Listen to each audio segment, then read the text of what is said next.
Did you know that before Netflix, before YouTube, before any kind of TV, people had a complete different way of entertaining themselves?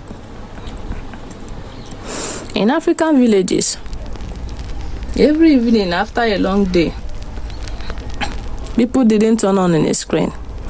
They gathered around a fire. The fire wasn't just for warmth. It was where stories came to life. Elders would sit by the fire. Kids would gather around, and everyone would listen closely. Stories were how people stay connected, how they share lessons, and how kids learn about the world. Let's go back to those nights for a moment. Picture this. It's a quiet evening. You hear the sound of crickets, the soft crackling of firewood, and an elder starts telling a story. Everyone is listening. No phones, no distractions, just stories under the stars. Tonight, I will tell you one of those old stories. It is called Why the Sun and Moon Live in the Sky. A long time ago, the sun and the moon were best friends. They lived right here on Earth.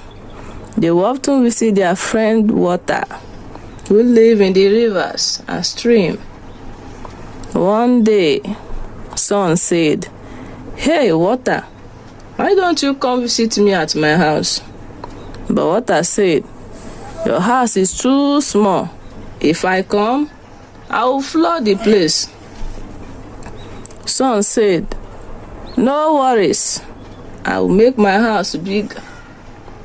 So Sun built a big house, and Water came, but not alone.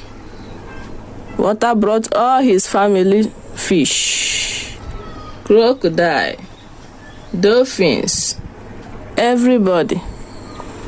The water kept pouring in, rising higher and higher. Soon, Sun and Moon had to climb onto the roof, but the water kept coming.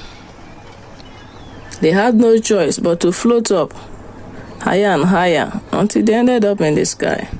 And that is why, ever since, the sun and moon have lived above us, watching from the sky. Pretty clever, right? Stories like this wasn't just for fun. They helped explain things, why nature works the way it does, and